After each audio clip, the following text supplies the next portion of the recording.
Ladies and gentlemen, welcome, welcome. My name is Bill Kelvey. My wife Elaine, who's behind the counter there, and I are your illustrious proprietors of Gate City Coffee and Wine Bistro.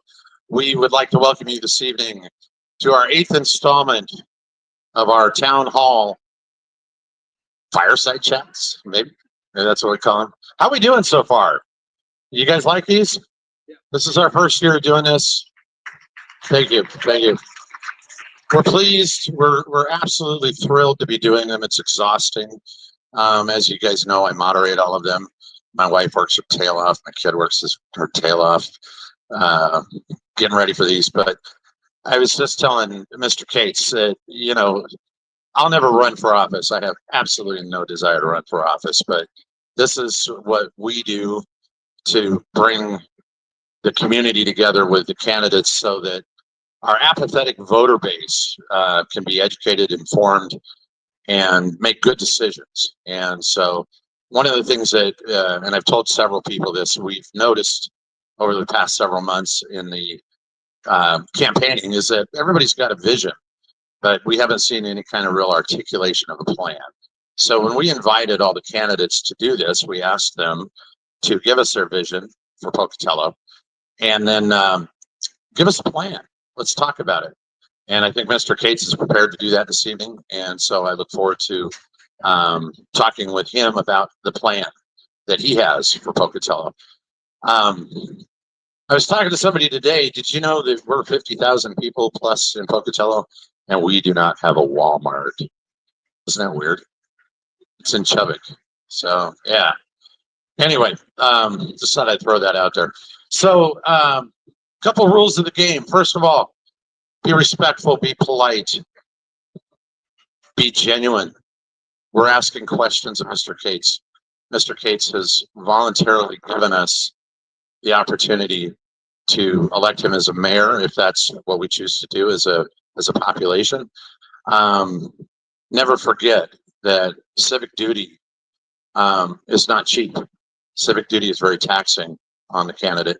Civic duty is very difficult for everybody that runs. And that's why we gave everybody a voice, no matter what side of the political spectrum you're on. We want to hear the voices. Couple of housekeeping notes. You hear me say this every single night. First and foremost, Gate City Coffee and Wine Bistro does not endorse any candidate. We are right down the middle because guess what?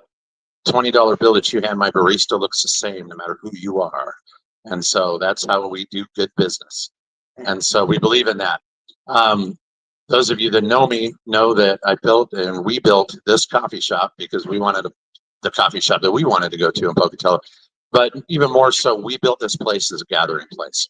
We built this place as a place where people can come to and just be themselves and leave all the BS at the door and sit down with their friends or family, whatever. And it's worked out pretty well. And so we're real happy with how it's turned out. Having said that, we get everybody here and we don't turn anybody away. And so we don't endorse a candidate. We suggest that you educate yourself and vote for the candidate you think is going to best represent you. That's what America's all about. And so this is an opportunity for, in this case, Mr. Cates to tell us who he is and what he's all about and answer a lot of questions. We've got a lot of questions this evening. I would also like to welcome our online community. We are live streaming. We have a very, very healthy live stream viewership on these, and I'll be accepting questions from our live stream community as well. For those of you that want to come back and watch this later, all of these town halls are going to be archived until Election Day, and you can go to our Facebook page and follow. We've got the link posted, and you can follow that and go in and see those. So if there are questions that were asked, you want a little more clarification, go back and check them out. So with that, I would like to introduce Mr. Greg Cates, who is running for Pocatello mayor. And he's running a campaign that is, a lot of people are following, a lot of people are watching.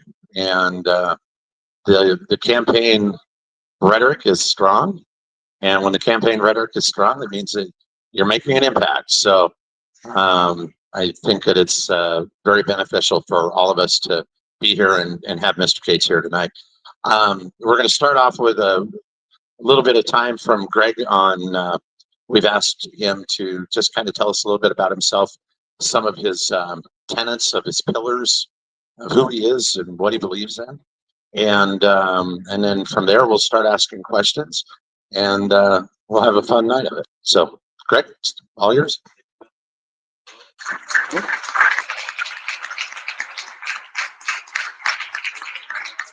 Got to get the mic turned on here.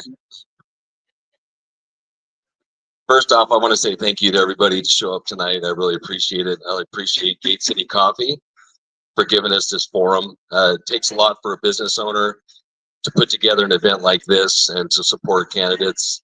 I just think it's important that we all have an opportunity to hear what the candidates have to say. When he mentioned the word apathy in the beginning, it's true. Our community has been very apathetic when it comes to voting. I would like to see that change this year. I think this year we have an opportunity to have a huge turnout.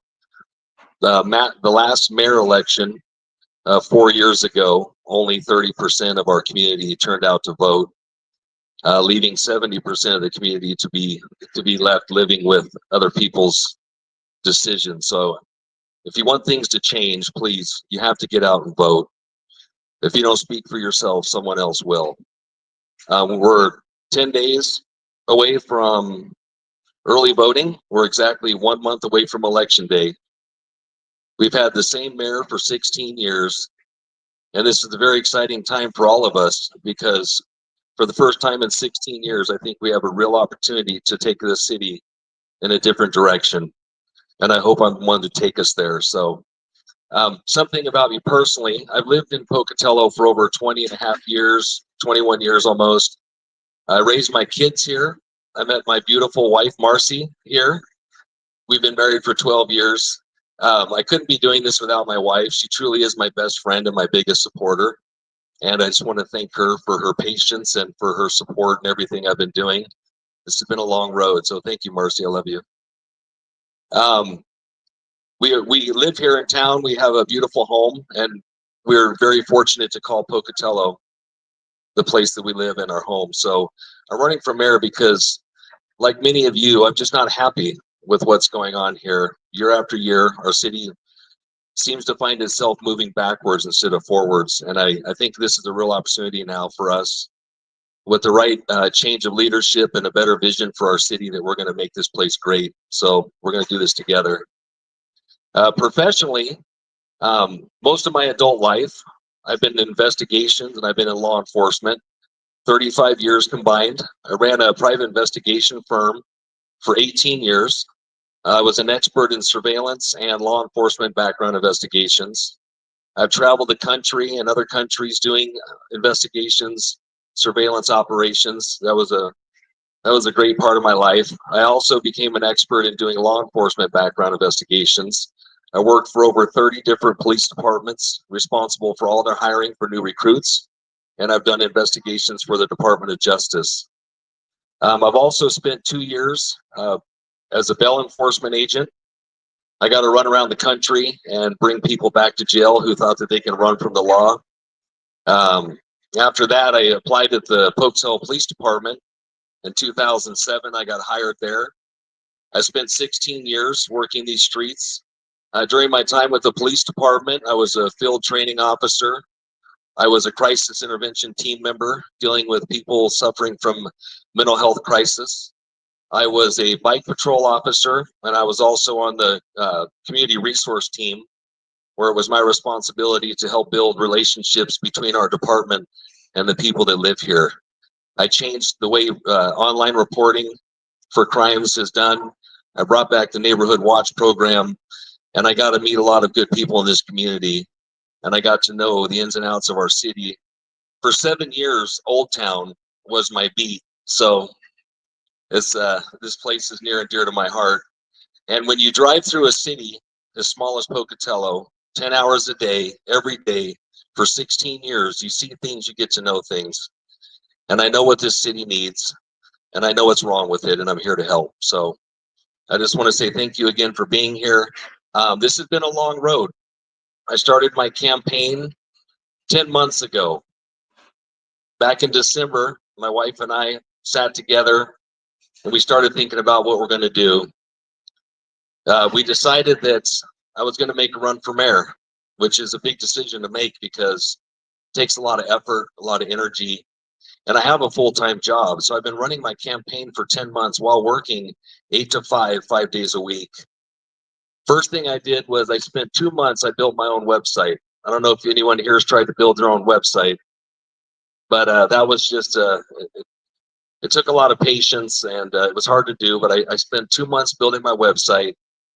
And then I started going to work on social media with the idea that I had 10 months to make sure that everyone in this city come election day knew my name. And when you have 58,000 people in the community, that's not easy to do. So I started work on social media. I started meeting with people in the community, and I went from someone that most people don't know to there's a sign in every neighborhood in this city saying Cates for mayor.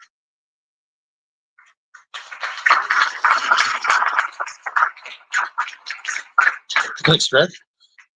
Well, let's get right to some questions from our audience here. And this is really kind of a wide swath of questions. And like I said, we'll take some questions from our online community. And then I'm going to ask you some questions. And we'll go through some topics that I think are really important to all of us as Pocatellians. So the first question, kind of a big one. One of our guests tonight asked this. What are your thoughts on the city response to the Victor Perez shooting? You probably know I'm the only candidate in this race that even bothered to bring up that shooting. The response from our mayor and our police chief was poor to say the least. I am a police officer here. I have a child with autism, so it was very difficult for me to deal with that. And it's still tough to think about today. I don't want to sit here and scrutinize the officer's actions, but what I truly think happened at that moment was a failed mental health system met 4 inexperienced officers and it ended in someone's death. So my plan is when I get into the police department, we're going to sit down and we're going to start going through our policies and our procedures. We're going to revisit our hiring practices. We're going to revisit our training standards. And then we're going to look into retention at the police department. We've had a lot of turnover at the police department. And when you fill a department with a bunch of young officers, things like this can happen. So I think it's important that as a city, that we're willing to fund the police department appropriately so that we can put the officers through the training they need and that we can keep the good experienced officers where they belong, which is on the streets. Okay. This goes along with it. Another question from an audience member with the Perez situation. You think there should be some accountability? We've got an AG's ruling. We haven't really heard anything about really some accountability for the situation. I don't want to put you on the spot because I know you're a law enforcement officer. I'm not asking, should we be blaming somebody? You've already talked about some solution here. But do you think in the interest of justice in this situation that there should be some accountability on this? And if so, do you have any ideas? The accountability in this belongs at the top. I think our mayor should have stepped down and also the police chief should have stepped down after that shooting and the way they responded to that. So if I do get elected, I'm going to start looking at making some changes there. As far as the officers go,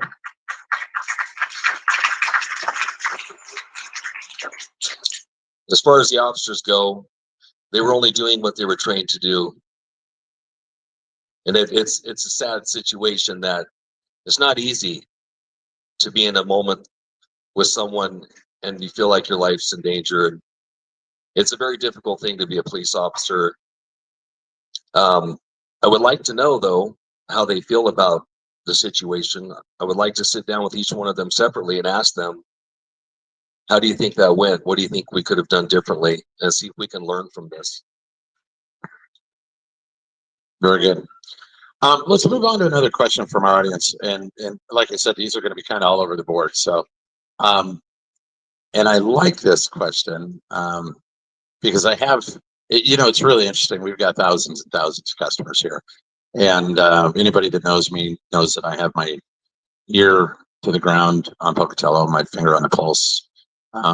People come in here and espouse their positions and they're all the time. And one of the reasons that we started this town hall series was because everybody was asking questions and they weren't getting answers. And so we figured this would be a way to do it. And there are a lot of questions. There's a lot of common themes. But this is one that I really haven't heard for a while. What is your position on building a regional airport in Blackfoot that would service all of East Idaho instead of Pokey competing against Idaho Falls? We need to keep our airport here. Blackfoot can build their own airport. I suspected you would probably say that. That's but let's go on again a little bit into the economic thing. I guess that really goes down the economic road. And I like this one too. What is your opinion on building an East Idaho economic corridor, Pocatello, Blackfoot, Idaho Falls, to compete against the West Idaho area for jobs? And I would maybe expand on that a little bit and say, when you go down into northern Utah and you start heading down towards Salt Lake, you have this corridor. We don't, and we're ideally suited for something like that. Have you thought about that? And what does that look like? And is it something you think we should be working towards? There seems to be a lot of farmland between here and Idaho Falls. So I don't know, unless you're going to force those landowners to sell, I don't think we're ever going to see it. But, Idaho's the fastest growing state in the country. And we live in one of the fastest growing regions in the fastest growing state. So just by design, at some point, it may not be in our lifetimes, but we will have the corridor that stretches from here to Idaho Falls. It will be communities you may not even recognize when one ends and another begins. I've seen it in most areas. It happened over in Boise, Meridian, Nampa, Middleton. You don't know which city you're in from 1 mile to the next. But as a region, I honestly would hate to see that kind of growth here. I love Idaho because the open space, and I kind of like these little pocket cities, where you can leave the city and on any given holiday, you're at 80 miles an hour on the freeway. No one's bothering you. I think if it was a corridor, I think it would end up being a place that we really don't recognize as home anymore. Well, I would agree with that. Now, having said that, do you think that it's kind of inevitable that we're going to see some economic growth north-south? And probably one of the main reasons that we haven't seen a lot of movement, besides landowners, is that we have a lot of reservation land between here and there that would preclude that. And really, that's going to lead me to another question. And this is a question that I have that, and a lot of people have expressed interest in this, and that is, we have a city government that really seems to function unto itself, where we have a number of relationships with entities that don't seem to be working real well. Whether it's the relationship with Idaho State University, whether it's a relationship with Union Pacific Railroad, whether it's a relationship with the tribe, it seems like we're lacking in communication, and it really feels like we could do a lot more with those relationships and really grow our city and make our city a much better place with stronger relationships with those entities. What are your thoughts on that? What can we do about it? That's a big part of my campaign, actually. I've already been working for months on trying to rebuild relationships with the tribe. I have contacts there, and I'm getting ready to meet with some people there to start collaborating with them on different projects. Now, we do share a lot of common space with them, and as we all learned during the Crest Project announcement, that we can't just start doing things without involving the tribe. without it leading to some form of legal litigation or a roadblock, right? So, and the tribe has a lot of influence and power, and they have a desire right now to grow with us. They have a new progressive leadership on the tribe, and from what I can tell, as soon as a particular individual is no longer in office, they feel like it would be a better place for them and us to get together and do something as a group. Idaho State University, there, you shouldn't get a quarter mile off any exit in the city without knowing that we're a university town.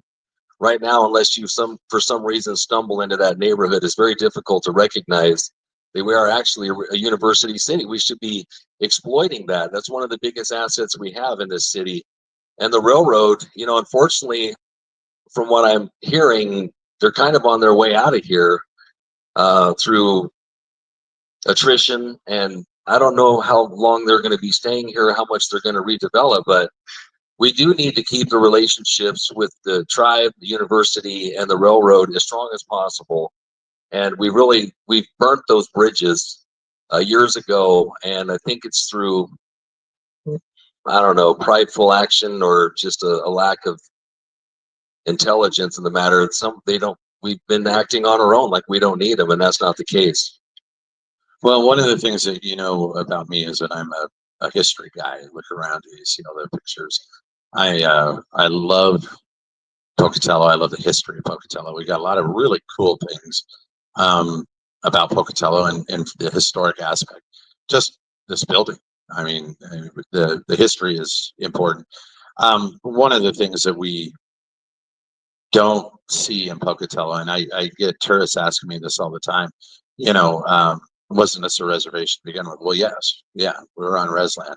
And the question I get from tourists all the time is, so where's the museum that talks about the history of the reservation here? And we don't have one. I mean, they do, but we don't have anything tributing, you know, the original relationship that the city of Pocatello had. I mean, we used to have the full-on Indian parades in downtown Pocatello. And there's a lot of people that really feel like we need to return to our roots and really, I mean, they're our friends and they need to be our friends and we need to treat them like friends. So that's my little pitch. I think that's important. I've got an online question here. We're getting quite a few people online that are asking some things. One of our online viewers writes, I ride into town every nice day with my kids on bicycles. There's hardly a day that goes by that we don't encounter drug paraphernalia, fresh graffiti, and people sleeping in bushes. There's just one safe way into town. None of this is a good look for Pocatello. How would you address this? And that also kind of leads to a question that I had, and it's basically the same question, and that is the beautification of Pocatello. We're kind of ugly to drive into. You know, we don't really seem to take care of our entrances in here. And like you alluded to, nobody knows we're a college town. Now, just for the record, Coach Hawkins was here the other night and reminded me that even though I went to college in Missoula and the Grizz are in town playing ISU today, which side of the fence I'm supposed to be sitting on. And so we are ISU all the way here. And it is truly remarkable to me in a city like Missoula or a city like Boise or Moscow, how much stronger the connection to the university is. So anyway, that's a roundabout way. But what do you think about beautifying and doing a little bit about, you know, just getting into Pocatello and making it look better? Well, to address the paraphernalia and the drug use, our city has had a drug problem for a long time, and we are going to start getting strict on drug use here, and we're going to start working with our city prosecutors and our county prosecutor. Somehow they're going to have to come up with a way to actually start imposing max sentences on a lot of this stuff instead of small fines and other ways that these people, there's no accountability, and there's no consequences for what they're doing here. And to have hypodermic needles in our parks and on the roadways is unacceptable in any city. And as far as cleaning up the entrances into town and everything, About 3 years ago, one of our lieutenants came up with a plan to merge our code enforcement, our parking enforcement, and our animal control all into one uniform. And since that day, things have kind of gone south. And there's not one aspect of either of three of those things that are doing very well anymore. I heard you mention in another forum that people were asking about the 2-hour parking limit downtown and how you don't ever see it enforced. Well, that's because we don't have parking enforcement anymore. My wife and I had a little shop around the corner for a few years, and we remember having to tell people, you have to move your car because 2 hours and 1 minute, your tires were marked. They were good at that. But so I'm going to break out the code enforcement and put them back in their own department, and we're going to start allocating funds to code enforcement, and we're going to start being proactive, because even when our code enforcement was its own entity, we only enforced what was complained about. So we never actually went out and looked for violations ourselves. We only reacted on people that called in and complained. And you can't go 10 feet in this city without seeing a violation. And unfortunately, one of the biggest violators of our own codes is the city. The city's property looks bad. And so we're going to get code enforcement back involved and active. We're going to start cleaning up the freeways. We're going to clean up these streets. We're going to get the right people in the right positions within our department so we can get our parks fixed up. And we need to start taking some pride in our city. And actually, as a community, we all need to take pride in our community. Each one of us should be taking care of our own property. It shouldn't. Let me follow up on that, and I will say our online community is blowing up right now, and there's a lot of questions, and which is cool. No, they're all good, actually. They're all quality questions. They really are. But let's talk about code enforcement. Greg, my feelings on historic downtown Pocatello, and we've had this discussion. We got a lot of dilapidated buildings downtown that really need some love. I am a believer in property rights, and there's a fine line between code enforcement and property rights when it comes to making changes. What are your ideas on code enforcement, specifically as it relates to properties in downtown Pocatello that there's really a lot of potential with, but are not? There's nothing being done with them. A good example is a building right across the street here on the old Western, where it's a beautiful building, got great bones. It's full of feral cats. It's just shot, and it's just been sitting there forever. And we really wish that the owner would do something with the property, but he's refused to do that over the years. And that's his right. But the problem is it's right in the middle of historic downtown Pocatello, which is our community, and a place that we're trying to make a much nicer place for our citizens. What are your thoughts on code enforcement, specifically as it relates to the buildings downtown? Well, unless they're going to allow us access to the building, we really don't have any right to be poking around inside to see how many feral cats are living in there. The exterior of the building, there are codes and regulations in downtown about what your building needs to look like. I know what you're saying, Bill, that it would be nice if we could somehow convince people to sell buildings so we can use them and beautify our downtown. Will it take new code? Do what? Will it take new code? I can't think of a code that I would want to bring up that would force someone to sell their building without them wanting to. But I think as a city, if we can just work with them and let them know why it would benefit us, maybe with the right offer and the right incentives, maybe they'd be willing to sell. But I understand what you're saying. I know there's a lot of buildings that sit vacant down here. And I don't know if it might have something to do with the Historic Preservation Commission and a lot of the regulations that are placed on people. From what I'm hearing, it's extremely expensive to renovate inside one of these buildings. And there's a lot of code upgrades that are basically prohibiting anyone from fixing up their buildings. They just can't afford to do what they're being asked to do. So somewhere along the line, if we're going to make this downtown what I know it can be, we're going to have to find a way to start getting a little bit more lax and flexible with renovation. Yeah, and that's really another question, and I'll ask this a little bit later. But talking about zoning and various, that could be done on the commission or the city council level.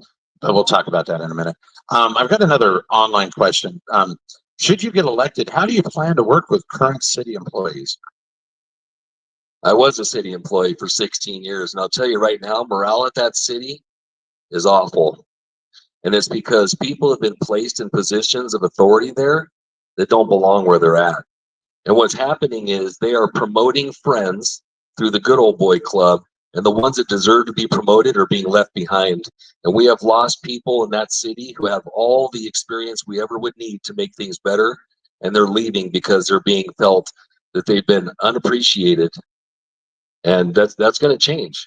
When I get in there, you're going to be in a position of authority because you earned it, not because of who you know.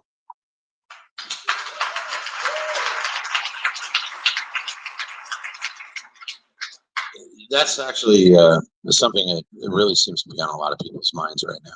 That we have a lot of city employees that are really high value employees that do a great job, and a lot of those employees are kind of shut out of the system, and really aren't able to affect the change that could happen, the positive change. So I hear that a lot down here. So that's something that really needs to be looked at.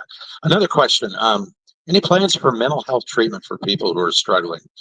How do you be proactive to help instead of reactive?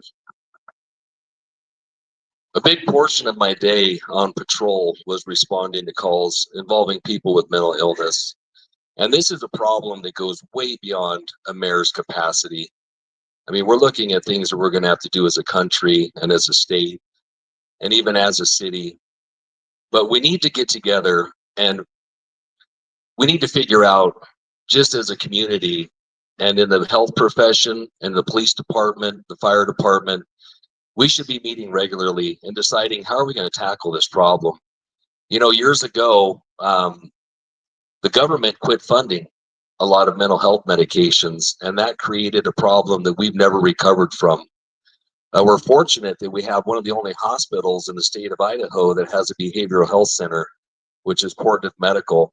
I would spend day after day up there on patrol because we would bring people up who are in crisis. Either they would call us for help or we would find them roaming the streets, and I would bring them there. And I'll tell you a story. I found a gentleman on Bannock Highway one night, and he told me that he wanted to kill himself. So I convinced him to come with me cooperatively, so I didn't really have to force him into my car. He was actually asking for help. And we brought him up to Portneuf, and he was placed in a room there. And when they get there, they're seen by a designated examiner. And this is someone that tries to determine how suicidal this person really is. Is this something we can bring him back later, or do we need to confine him? And they let this gentleman walk out 4 hours after I brought him there. And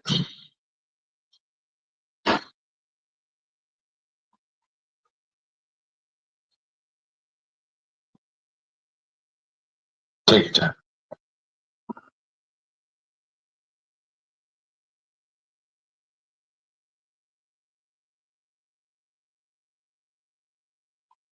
I came back to work the next day, and he'd hung himself in a park.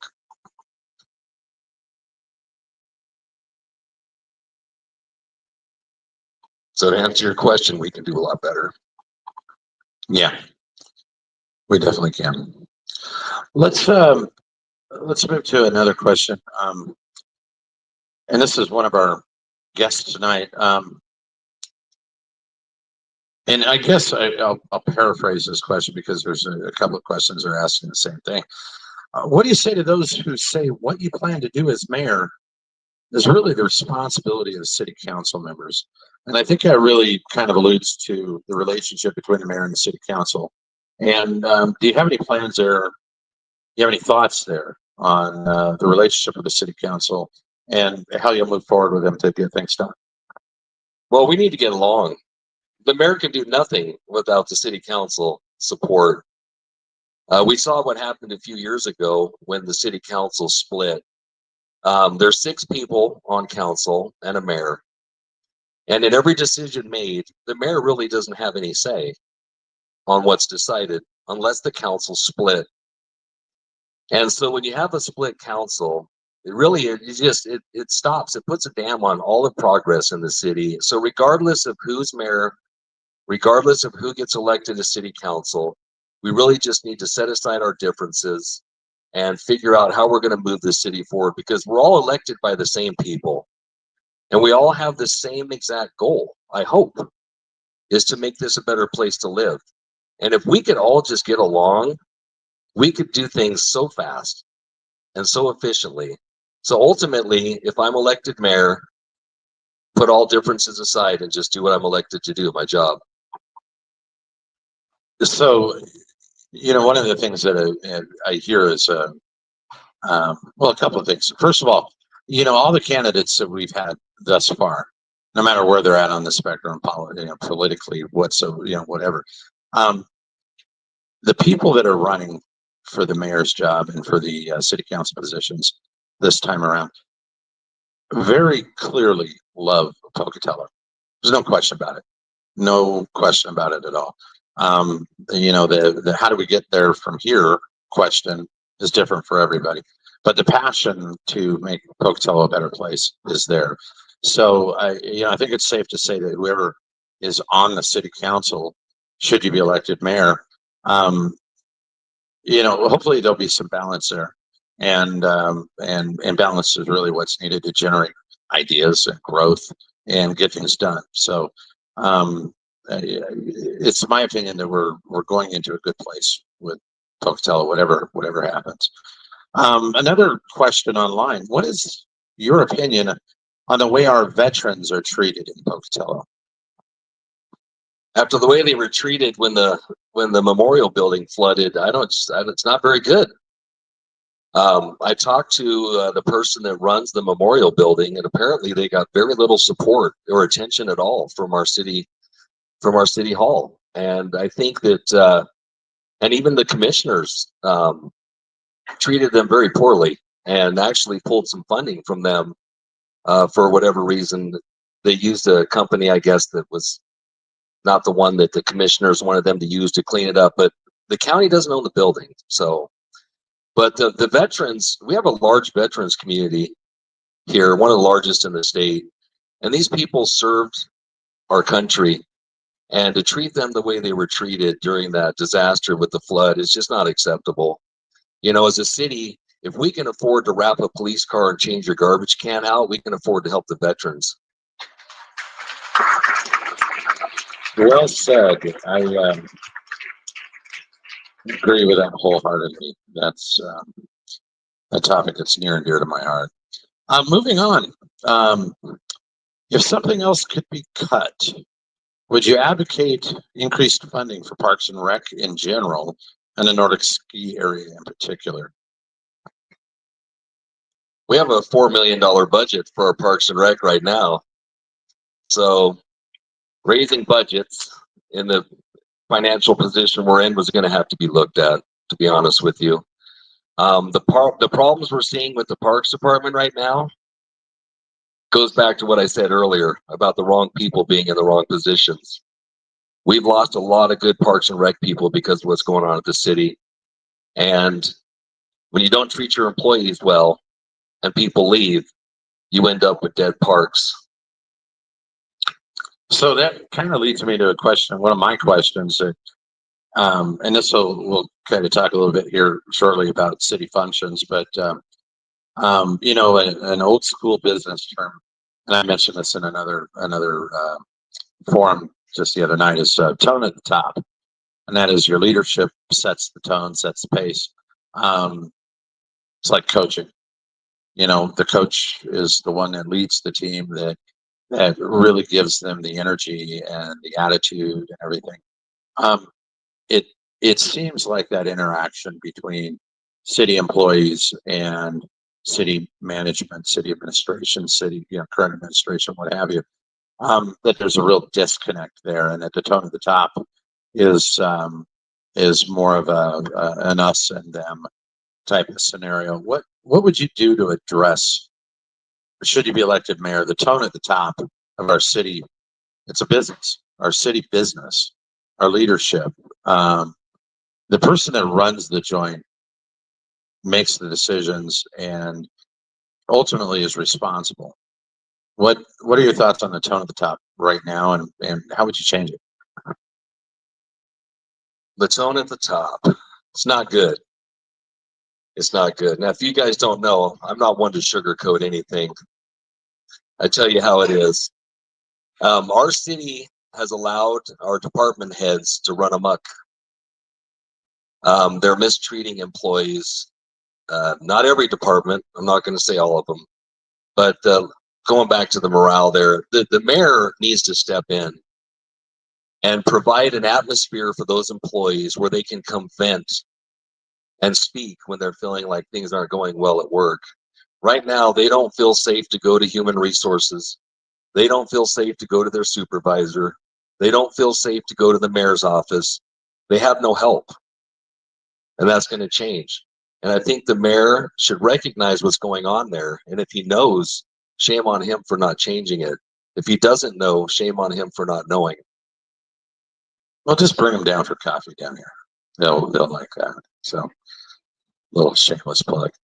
I really like this question. Another one of our online, and I'm telling you, the questions are great online. And thank you to our online viewers. This is it's really nice to have everybody here tonight, but it's really nice to have a lot of people watching us online, and so we know that what we've intended to do with these is getting out there.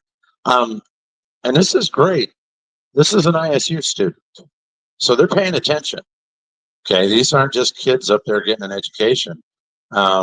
These are members of our community, and these are voters, and they matter. You got me scared here with this question. Oh, no, this is a great question. Hey, you'd be amazed.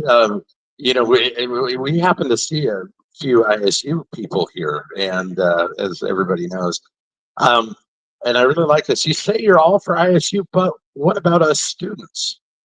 How do you plan to connect with the students and help them want to stay in Pocatello and work here? And I really like this question because this is a huge, huge thing that's in front of us right now. And that is, we are educating thousands and thousands of students at ISU in some really good programs. I mean, our farm program, our PA program, our MP programs, our business school, all the medical associated programs up here at ISU.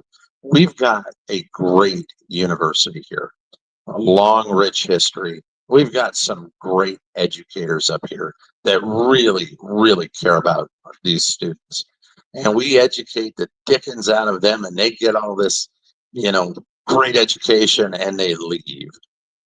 And, in order to keep them here, we're going to have some jobs.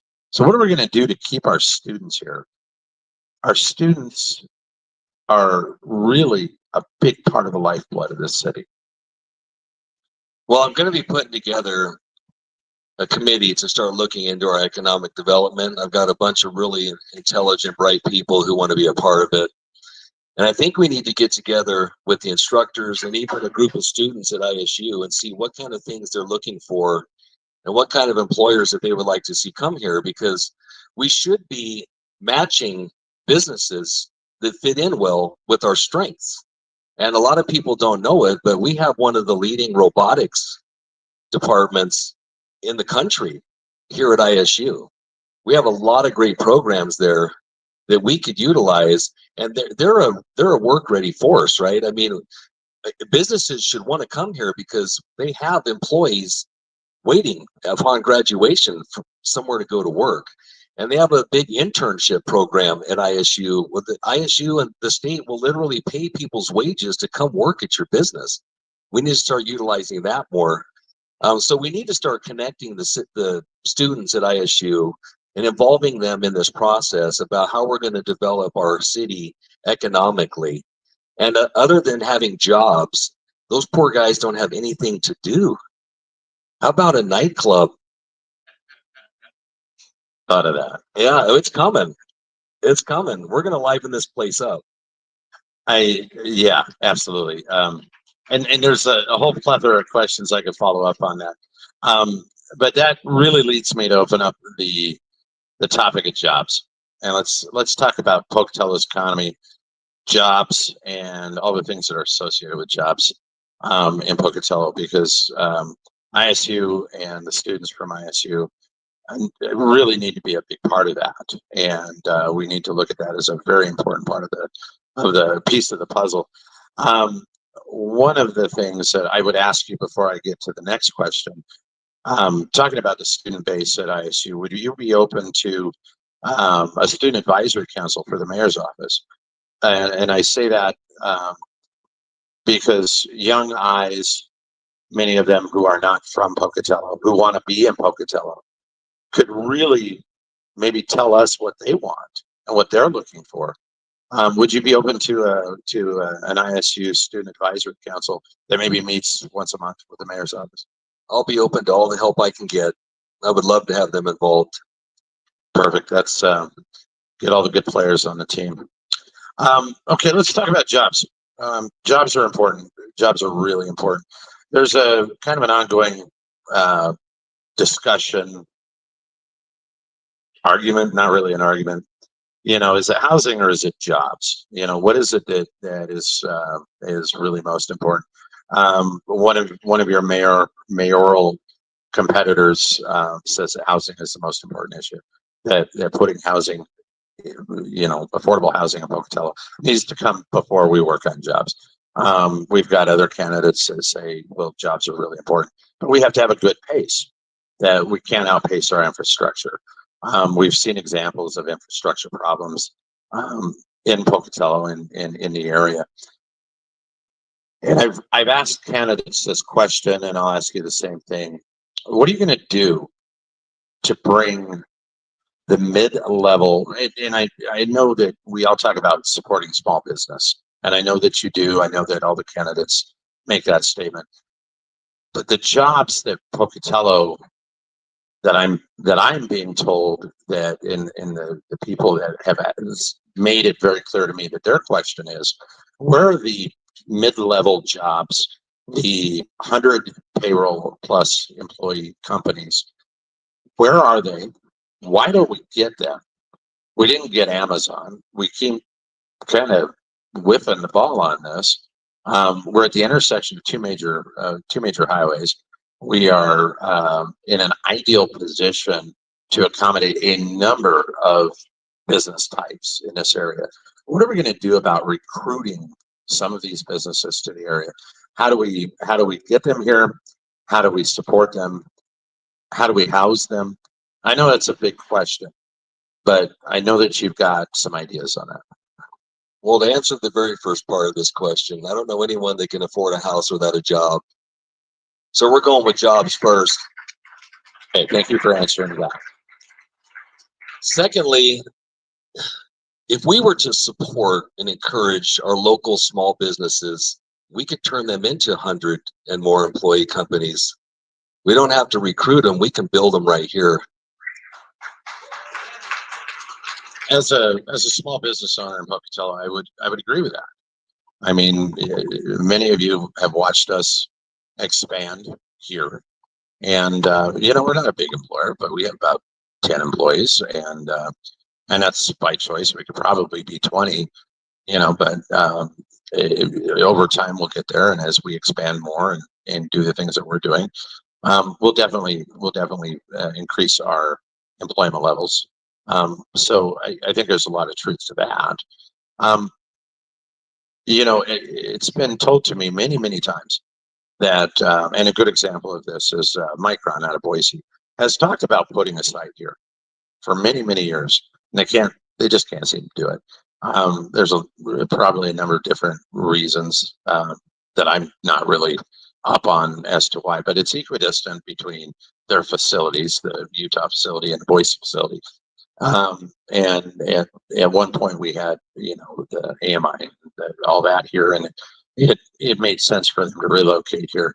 I doubt if anything's really going on with that, but a company like Micron or a company like Amazon or a company that, especially a company that does work that generates income not from the citizens of Pocatello, but brings income into Pocatello and then turns that income into salaries for the citizens of Pocatello, is no doubt an economic boom for the city of Pocatello. So I would think that we would want to really, really focus on that. And, getting those people in here seems to be of vital importance. Yeah, I'm not going to sit here and count employees. I think that we can use every job we can take, honestly. That's why I haven't really personally thought, hey, what mid-level of employee job should we bring in here? I think that we should just start targeting every angle, every job we can get. We need to really start in getting our economic development moving forward. And, I'd hate to draw just a limit on employees, honestly, because I think any employer that comes here and they can be successful and keep the doors open for more than 6 months, that creates a job and helps feed a family is important. Well, and maybe the best way to really rate jobs, no matter what you do, is by median household income. And, we're notoriously low in Pocatello, just under 58,000 per year. Idaho is well into the 70s, so we're below the Idaho average. And nationally, depending on how you calculate the numbers, it runs anywhere from 80 to $110. We're the lowest. Yeah, lowest median household income of Yeah. all comparable cities. So your position would be whatever jobs we can get to Pocatello that raise that median income up and help with the health of our city are good jobs. Well, we can be picky later, but right now we need help. Well, that's true. That's true. It's like I need to have this conversation with my son. By the way, those of you that drive, please be aware my son just got his permit the other day. So, and he is getting an education on what insurance is all about. And he seems to think well, no, he's a really good kid. But yeah, it's going to be a VW bug or something like that. And, those things fall apart quickly. You want to get them in a big tank. Yeah. Well, like a Hummer. Yeah. But you know what? Just like the jobs, we'll get to that as we go. So it might be a Ford Crown Vic for a while or something. Drove one of those. I know. You know how fun it was in the winters on patrol with no one on the streets full of snow? Yeah, my daily driver is a Grand Marquis, so yeah, those things were a blast. I couldn't help you if you lived on the West Bench, but we'll get there eventually. I could look up at your house. Yeah. So there's a lot of talk about what we're going to do about jobs, and jobs are important. I've got a really serious question for you.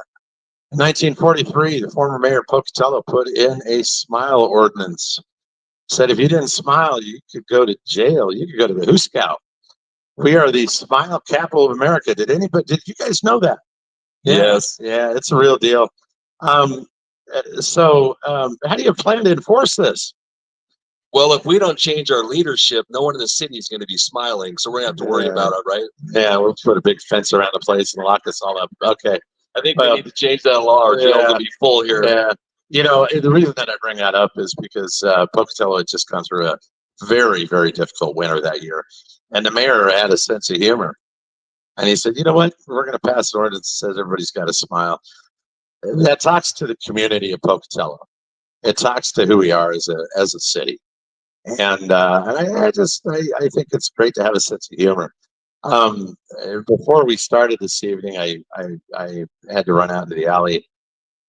And this will tell you what Pocatello is kind of all about. I walked out there and I hear Elvis Hound Dog playing full blast. And I look down the alley. This is Art Alley. And I see a bunch of kids all dressed up with umbrellas filming a video dancing to Hound Dog.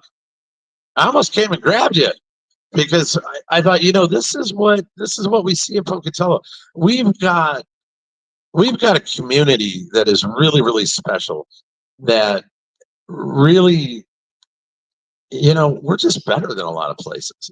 We got people that are just better than a lot of places, and it's pretty cool. We need to protect it. We need to grow it, and we need to make it something that people recognize. It's just, I can't tell you how many tourists tell me this is the friendliest darn place I've ever been. I mean, what's wrong with you people? And it is. I mean, it truly is a friendly place. Um, I've got another online question. Um, and I will say, Brenda told us, just to clarify, designated examiners are not the patient who the patient sees first important. It's actually a social worker. And a lot of times they have to wait quite a long time for a designated examiner. So I think it's probably important, if that is the case, to the mental health, putting some repairs into that system. So I've got another online question. What's your opinion about our community accepting the LGBTQ community? And that's a pretty broad question. And I think it's an important question because, as I stated when we first started here, everybody in the world comes in here, and we welcome everybody. As a city, it seems like we do a pretty good job of being pretty open-minded and pretty accepting of everybody, regardless if it's the LGBTQ. And I think we can expand. I think the person that asked this question would accept us expanding this question, not just that community, but the any community that's different. Okay.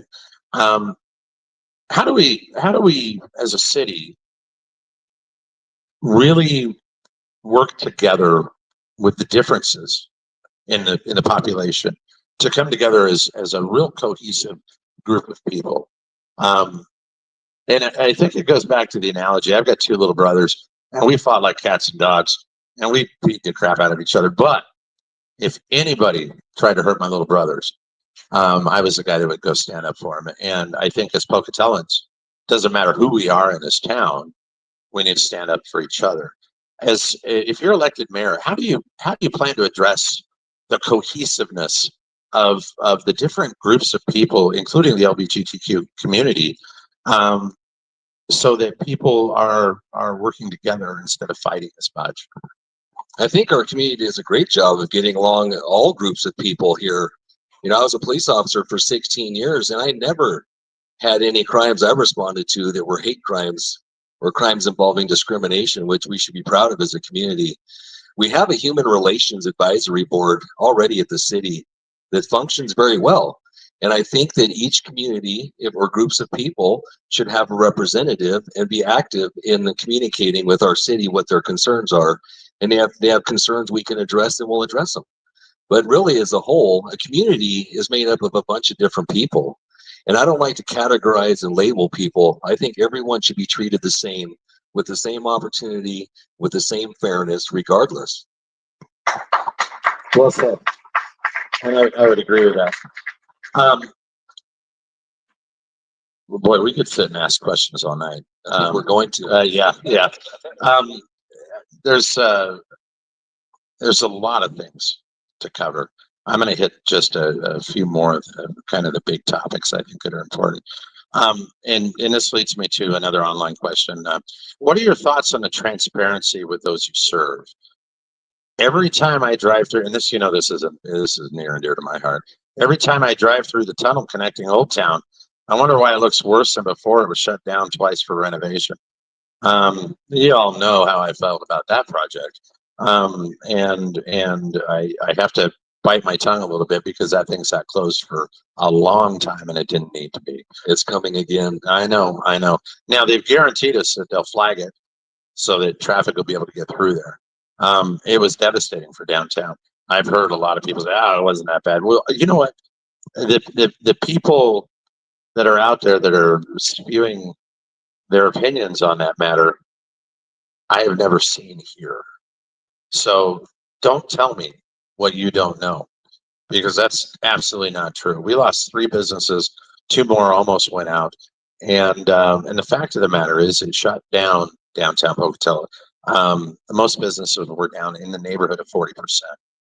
And that's devastating when this is the heartbeat of our city. So we need to start approaching our city downtown area with a little respect. And there were a lot of issues with permitting. And again, this is a transparency thing, and this is what this question is about. What are we going to do about these transparency issues? You know, if we have a problem with the city, a city department not getting the job done, are we going to let the public know what's going on? Are we going to assess the situation, talk about it? What are we going to do about this transparency issue that we seem to have? Big proponent of town halls and communication. Now, the bad thing is the way it's set up now, and I've been to almost every city council meeting this year, 2 or 3 people show up from our community. And it looks like the community just either doesn't care or just doesn't feel like they're being listened to, and they quit trying. So we need to let them know as a city that we care about what you have to say and give them every opportunity to speak. You know, I want to take that little timer in City Hall and take a hammer to it. That 2-minute thing. You can't talk about your problems in 2 minutes. I'm telling you what, they'll cut you off midstream, and that's got to stop too. But if we're going to do anything in this city that shuts down production, shuts down thoroughfares, shuts down your life, you should be made aware of it, and it should be done as quickly as possible, as infrequently as possible, and as efficiently as possible. And that Center Street underpass is an example of everything you should not be doing. I would definitely agree with that. And as you all know, this is historic downtown. Let's talk about historic downtown for a minute. Historic downtown is near and dear to my heart. We've invested heavily here. Many people have invested heavily downtown with the belief that as a community, this is the place. You can look around this place. You see pictures all over that show the citizens of Pocatello gathering downtown. And then everything in the 80s moved out to the malls. And well, guess what? All the malls are shutting down. And it's all moving back.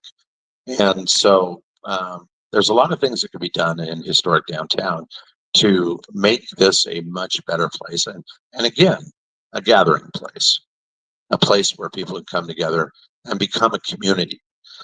I want to talk to you about some of your ideas on the ways to make historic downtown a better place. A couple of things that I'll ask you, and I'll ask you point blank. Number one, do you support creating TIF districts in downtown to encourage businesses to be down here?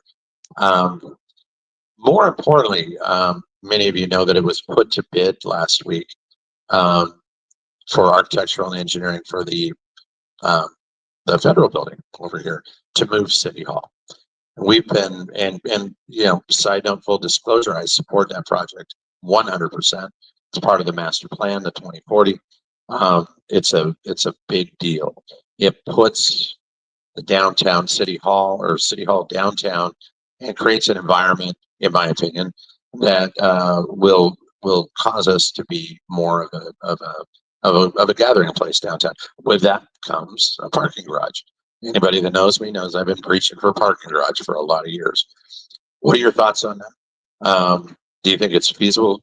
Should it be a public-private relationship so that the taxpayer is absorbing the burden? Tell me where you're at on those. 100% City Hall belongs downtown. This is the heart of the city. All across the country for years, every failing city that has moved their City Hall into their downtown district has changed the entire economics of their city. It's proven over and over again.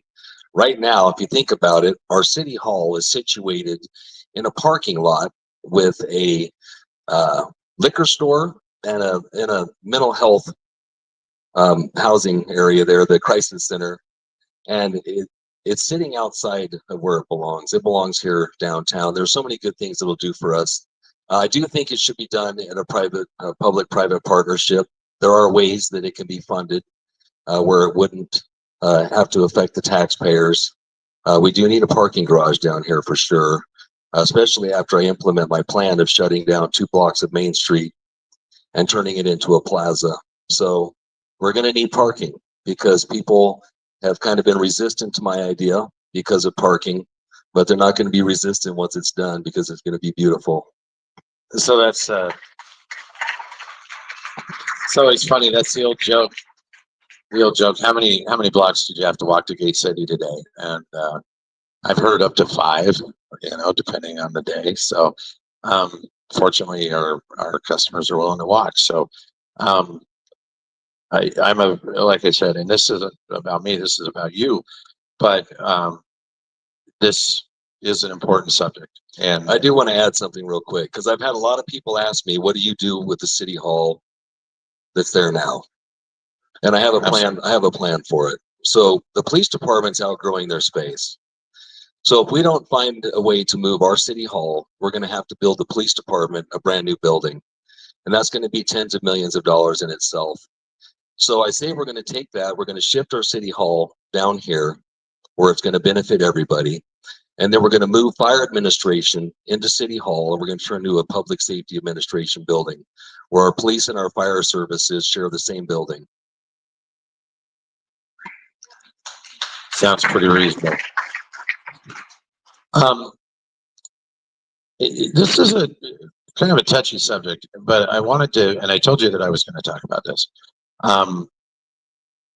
Well, it's not a tough subject, but politics is ugly. Man, it's ugly. It's sausage making. Sausage making sounds good compared to politics as we see it in today's world. The difference between now and 20 years ago is media, social media, especially social media.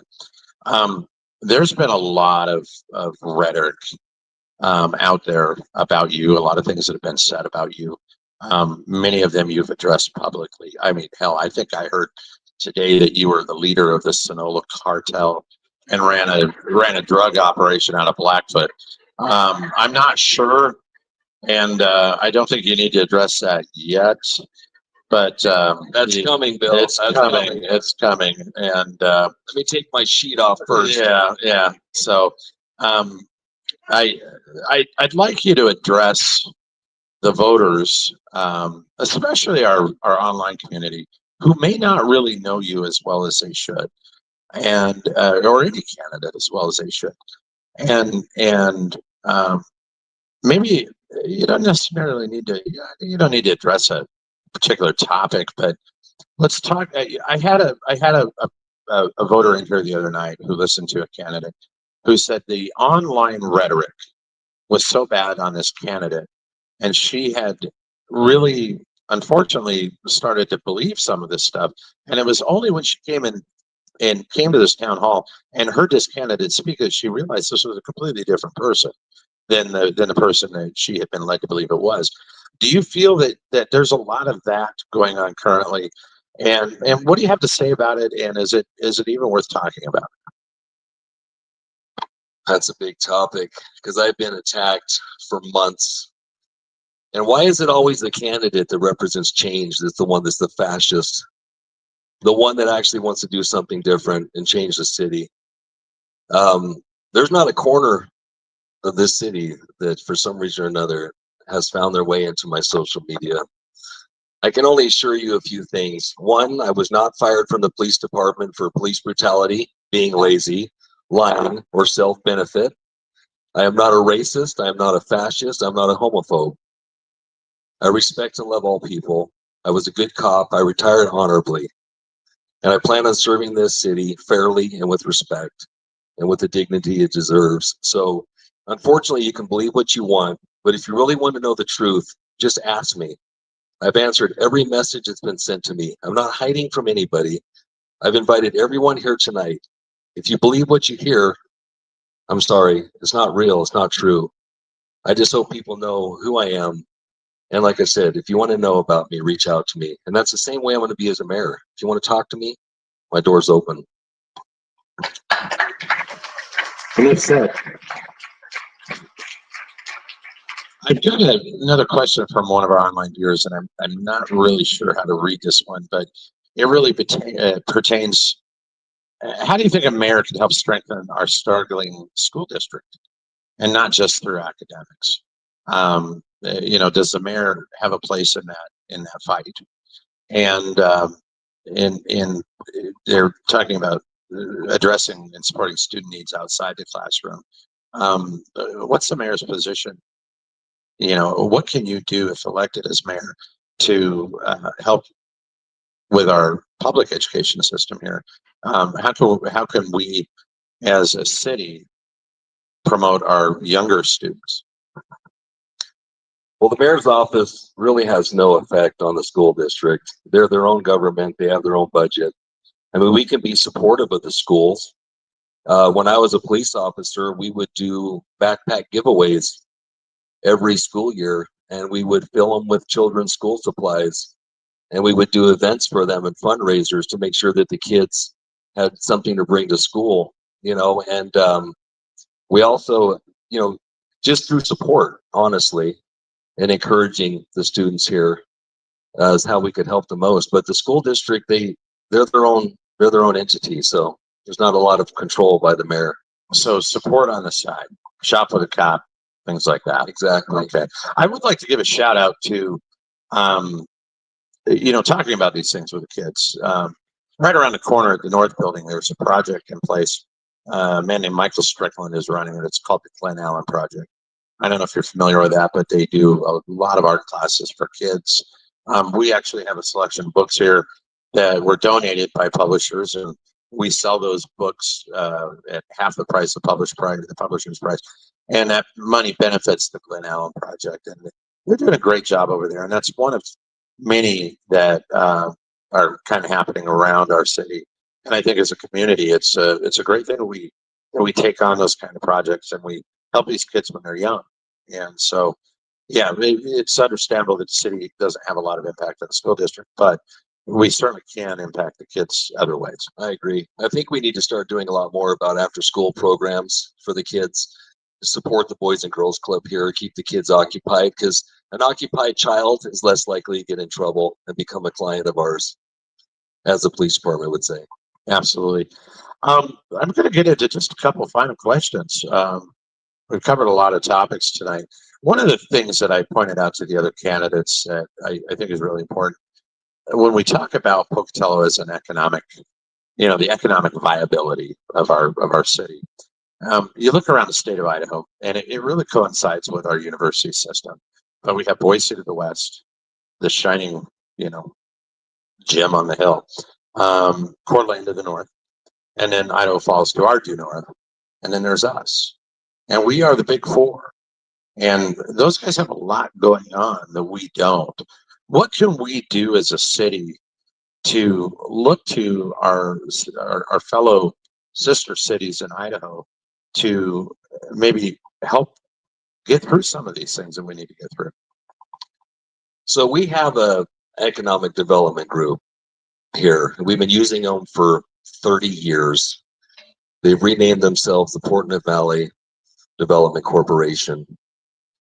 And you know how much we fund them? The city has a $160 million budget. You know how much money the city of Pocatello spent in economic development last year or this year? $75,000. That's not enough money. We need to support our economic development and start taking it seriously. When we're spending, 10 times as much on rebranding a city that doesn't need rebranded at this moment, we could have just put all that money into our economic development. And we can't continue to keep using the same group year after year. If they've been in position for 30 years in charge of our economic development, looking at how they performed, I think they probably should have been let go a long time ago.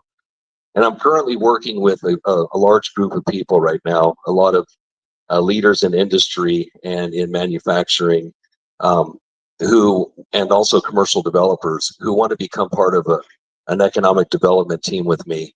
And I think if we sit down as a group and just open up our minds to new visions, some new leadership, I think we're going to see some amazing things happen pretty quickly here. So we can't just keep doing the same thing over and over again. It's kind of like the definition of insanity. Yeah, that leads me to one of the last things I want to talk to you about, and that's tourism.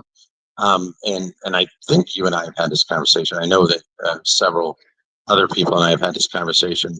A lot of people, most Pocatelloans don't have any idea the number of tourists that we actually see here. As a business in historic downtown, I can attest to the fact that we have a huge base of European tourists that travel to our area. Most of you probably didn't even realize that, and you certainly wouldn't know the depth. But we see them. I mean, we had a van full of French people the other day. We had them from, they're from Austria, Germany, France, all over Europe, South Africa, New Zealand, Australia, everywhere.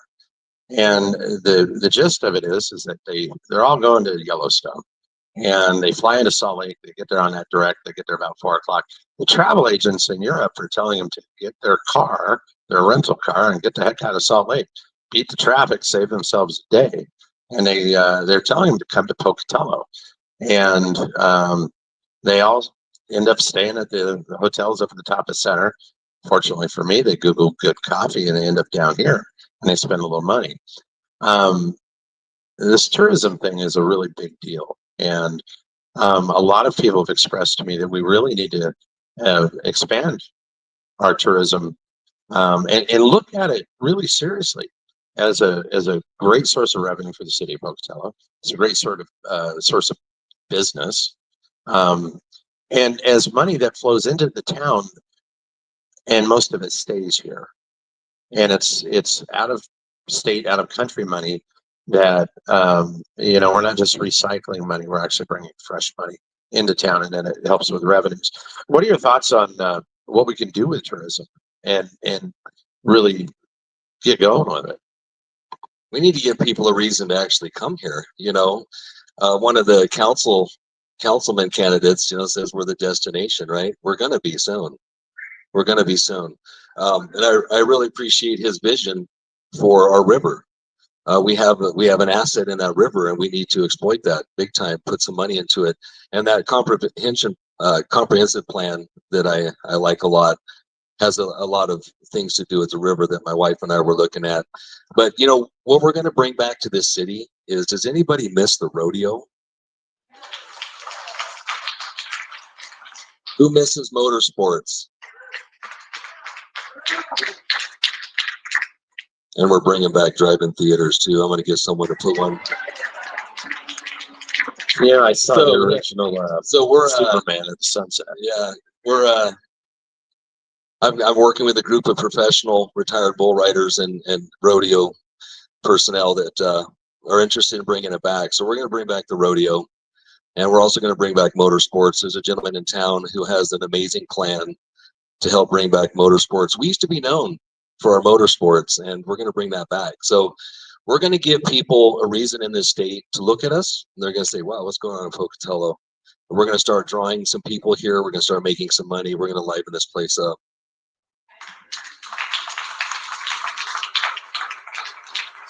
It was the gate city for many years because of the railroad. I talk to tourists all the time, and I tell them, look, today it's a gate city because we're 2 hours from anywhere, and we got some of the coolest stuff around us.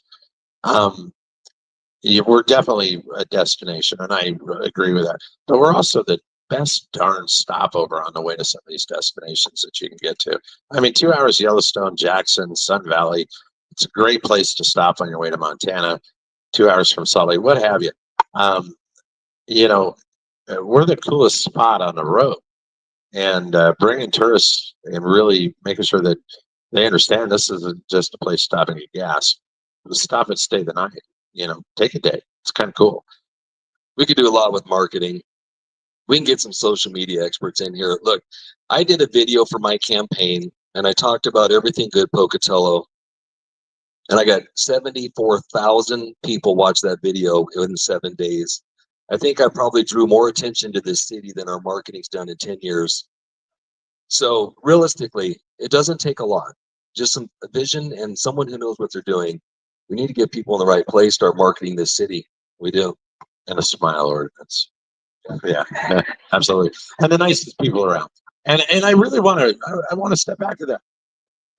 The people that are coming to Pocatello, They all say the same thing. We have the nicest folks around. People are really, really friendly, and it brings them back. They don't just visit Pocatello once.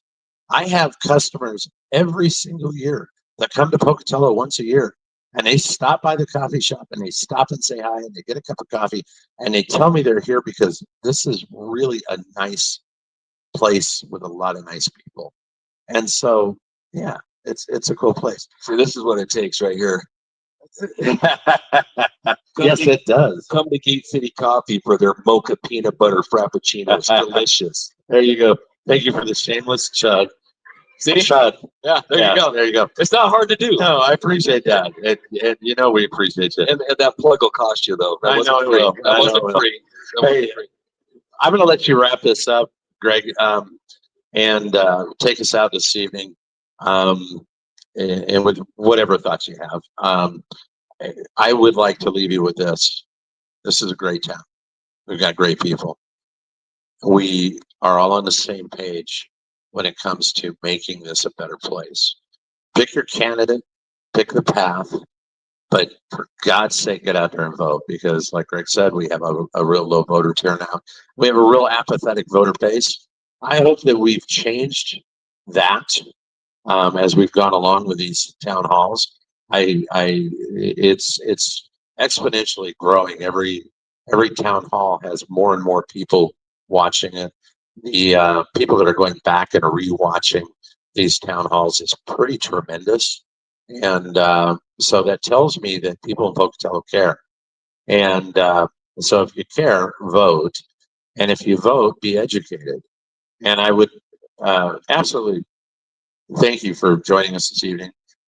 We appreciate the fact that you've been willing to come out here and answer some questions and put your positions out there and be willing to tell us what you think and what your plan is. Because as I said from the beginning, the question is the plan. You know, the question is, we all want the same thing, but how do we get there? And so with that, I'll let you walk us out the door. All right. Well, like I said before, we don't have all the answers, you know, but we can work together and we can get the right people in the right room and make the right decisions, and we can all move forward to this city the way that we want it to be. I do want to thank you so much, Bill. This has been fun. Give me opportunity to speak to people, and I thank everyone that came here tonight. And I just want everyone to know, listening, that please don't believe everything you hear. I have an open door policy. If you truly care about what my thoughts are, what I really feel about something, I ask you, reach out to me and ask me yourself. Don't listen to what others have to say, because you're being lied to. So as far as the election goes, we're 10 days away from early voting. Please get out and vote. You don't have to wait for election day anymore. Just get out, vote, vote, vote, vote. And let's make this city a better place to live for all of us. Thank you so much. Thanks, Doug. We appreciate it having you this evening. Ladies and gentlemen, that wraps it up for tonight's town hall. Again, we'd like to say thank you to Greg Cates. We appreciate you. Those of you that are here, go vote. That's important. And also buy coffee. So we have a scheduled town hall forums next week. And they're going to be interesting. We have Melissa Hartman on Tuesday, and that'll be an interesting discussion to have. Melissa's a really nice gal, and she's got some VA insight, and so she's a real advocate for our veterans, and so I appreciate that. We have Mr. Steve Brown joining us on Wednesday evening. Those of you that want to hear some perspective on a former politician in Pocatello, that's the guy to listen to. And then, ladies and gentlemen, we have Mayor Blatt joining us on Thursday evening. And I'm sure that will be an interesting evening. And so join us for our town halls. If you can't be here in person, join us online. Feel free to go back and watch these videos later on if you have questions. I think Greg did a great job of articulating his position. Thank you very much for being here this evening, and we'll see you the next time.